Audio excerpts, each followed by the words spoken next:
সেই সময় যেই মোটরসাইকেলে 3 জন যেয়ে মোটরসাইকেল ঘোরায় রেখেছে আর ও পিছনে হাত বেঁধে আমার ওখানে চলে গেছে। বলে আমি আর নড়িনি কানতে, ও আসলে আমার সামনে গিয়ে যে দাঁড়িয়েছে সেই আমি চোখ তুলি তাকাতে আমাকে মেরে।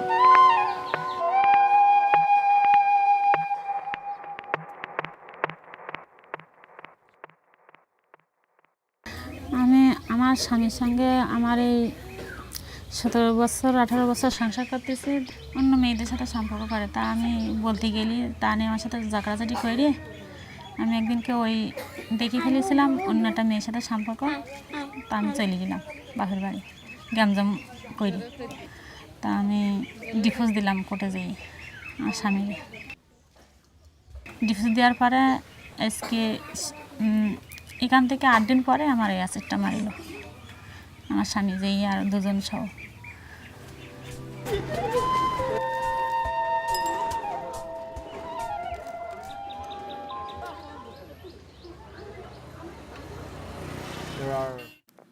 Sadly, the story you just heard is not unique. Every year, there are thousands of acid attacks that happen in Nepal. Nepal is a country located between India and China. In Nepal, acid attacks against women and girls remain a largely neglected issue, with few policies in place to prevent and address it. According to the law currently in force, a person who uses acid on others is liable, based on the degree of disfigurement of the victim, to 2 months to 3 years in jail and only $5 to $50 in fine. In places like the Middle East, where one of the world's largest religions, Islam, is practiced, women are oppressed every day. In almost all of the world's major religions, however, women are deemed to be inferior to men. Women are men's belongings, and women can have no authority over men. According to the Bible, men are superior to women. Jesus is superior to men, and God is above all. Women should worship all of them. According to the Quran, men have authority over women, for that God has preferred in bounty one of them over another, and for that they have expended of their property. Righteous women are therefore obedient, and those you fear may be rebellious. Admonish them to their couches and beat them. The Quran, Woman, verse 38. According to the Old Testament and in Judaism, men in their daily prayer thank God for not creating them women. The Old Testament states, women are for taking care of our children and protecting us from sin. That a woman counts as only half a man in legal and financial matters is specified with the great precision in the Quran. And call into witness 2 men, or if 2 be not men, then 1 man and 2 women. And God charges you concerning your children, to the male the like of the portion of 2 female. Furthermore, according to the teachings of Hinduism, Buddhism, Judaism, Christianity, and Islam, evil exists in women's souls. Therefore, they are dangerous and men should control them. In Christianity, the sexual drive is considered evil. Women earn the grace of God by remaining celibate. From a religious perspective, women are there merely for the sexual enjoyment of men and for purposes of reproduction.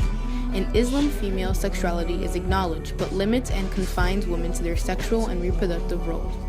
Islam considers women the potential danger by distracting men from their duties and corrupting the community.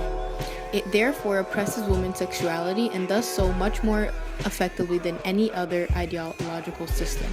Whilst men are given the right to marry up to 4 wives and the right to temporary marriage as many times as they wish. Free male-female sexual relations are considered a sin in Islam, Christianity, and Judaism. Throughout the Muslim world especially, a groundswell of feminist sentiment is growing among women who are seeking to reclaim Islam and the Quran for themselves. For decades, many women believed they had to choose between their religion and their belief in gender equality. It was an impossible choice, one that involved betraying either their faith or their feminist consciousness. 4 years ago, a global movement called Musawa, equality in Arabic, began to make the case that women can fight for justice and equality from within Islamic tradition. For many Muslim women, this came as a revelation. However, for many Muslim women, it is very hard to see a change. In many Muslim countries, Quranic interpretations affect how laws are written and implemented. Sharia, a legal system based on Islamic scholarship and jurisprudence, is the source of legislation in many Islamic states. In Malaysia, for instance, the Sharia court has jurisdiction over Muslim citizens in family law matters.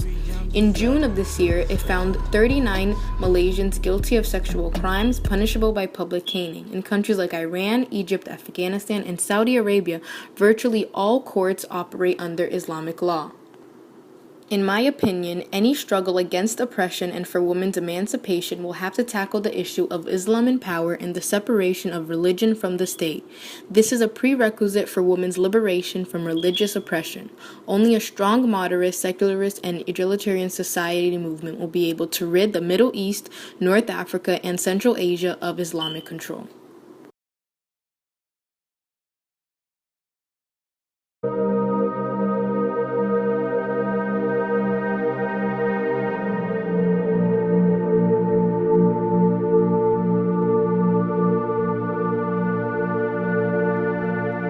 The reason she's a U.S. Senator, the reason she's a candidate for president, the reason she may be a front runner is her husband messed around. Yeah, but that's how she got to be senator from New York. We keep forgetting it. She didn't win there on her merit. She won because everybody felt, my God, this woman stood up under humiliation. Mr. Bloom, I sure am glad I'm not married to you.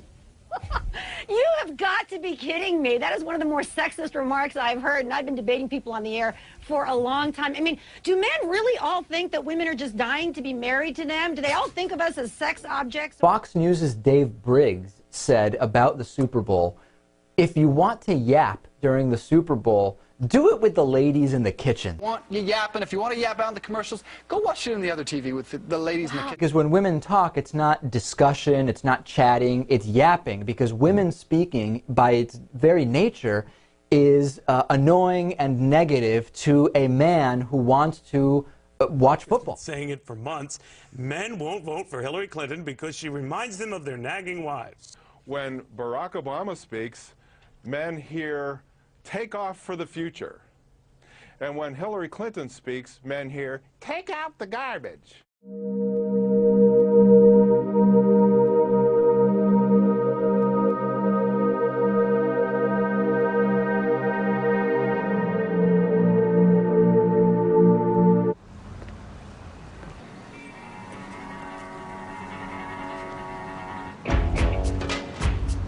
che cosa guardi, eh?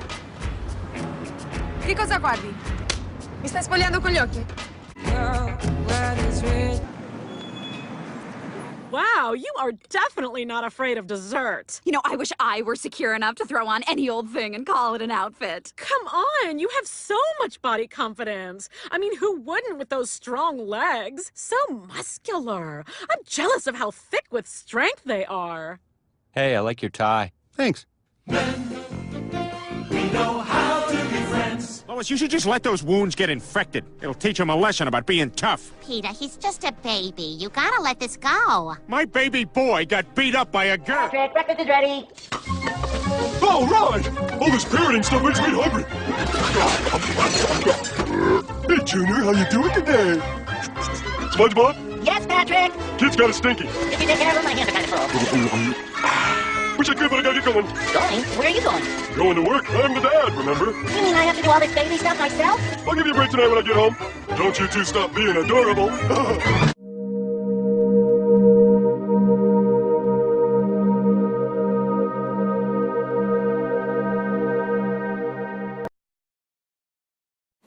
Gender inequality in America.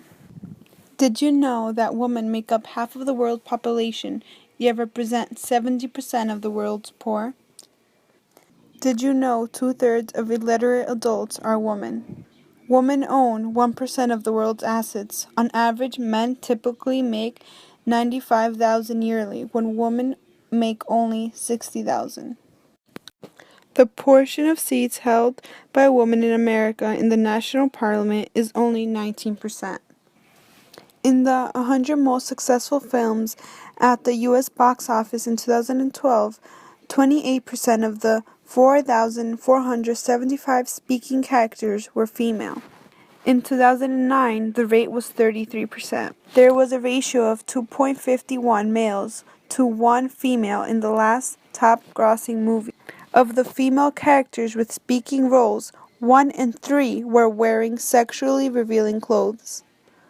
16% of 1,228 directors, writers, and producers of the top 100 films last year were female. Women in America work 2-3 Women in America work 2/3 of the world's hours, yet earn 1/10 of the world's income. In America, 1 in 4 women are physically abused or sexually abused during pregnancy. Every day, 39,000 girls are forced into early marriage. That's 27 girls a minute. Globally, nearly 40% of murders of women are committed by an intimate partner. Impact India's sex ratio, women's health over their lifetimes, their educational attainment, and economic conditions. Gender inequality in India is a multifaceted issue that concerns men and women alike. Some argue that some gender equality measures place men at a disadvantage. However, when India's population is examined as a whole, women are at a disadvantage in several important ways.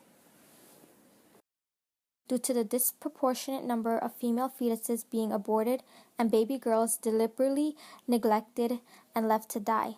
The normal ratio of births should be 950 girls for every 1,000 boys. However, in some regions, the number is as low as 300. Despite contribution in several ways to our society and economy. Domestic violence, rape, sexual exploitation, molestation, teasing, forced prostitution, sexual harassment are all a common affair today in India. Women face these types of abuse and are the ones that suffer it all.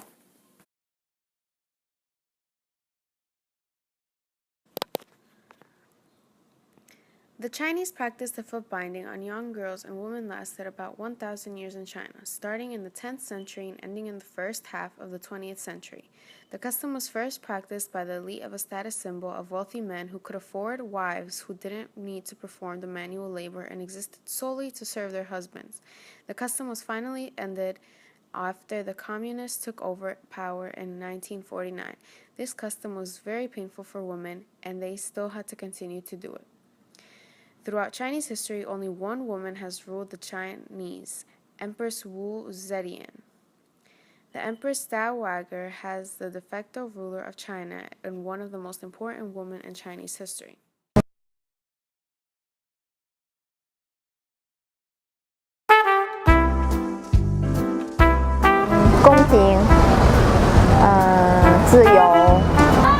要是女权主义的话，对吧？无论是就是作为女性本身也好，还是对于这个社会也好，还是对于这个世界也好，那都是可以说是一种伤害。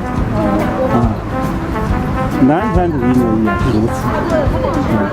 所以最好呢，既不要女权主义，也不要男权主义。挺好。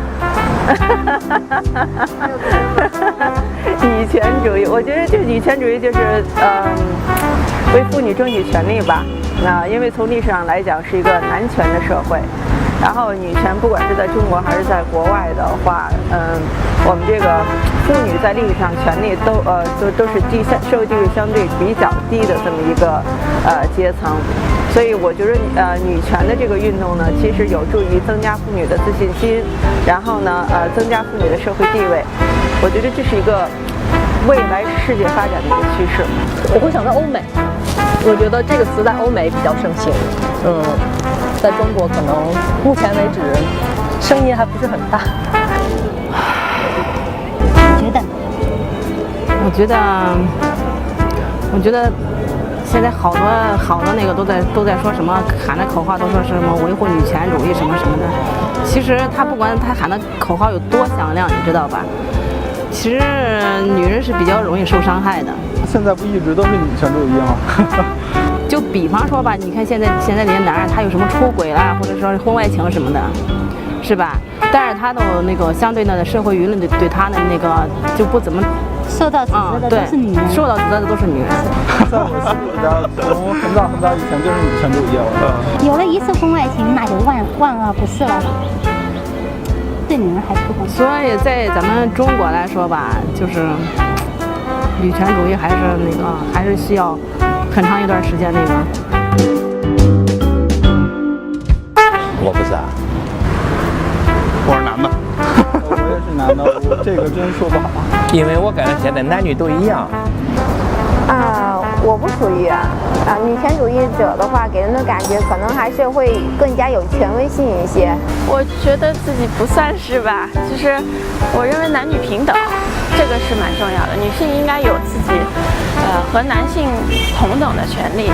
我不算是典型意义上的女权主义者，因为在我的印象里边，女权主义者呢，就是有。从我的个人方面来讲，他就是有一点点的 aggressive， 就是各个方面，就是有一些方面就比较的 aggressive 的。我是觉着在这个社会上呢，其实男女要达到一个平衡。这个平衡呢，不是说以女性的观点或者男性的观点，他们任何一个观点的平衡，其实是大家是一个 compromise 的一个过程，是一个妥协的过程。男权主义呢，你也不要这么高高在上；女权主义呢，也不是说我见到男的就你说的什么都不对，什么都要打，这其实是也不对。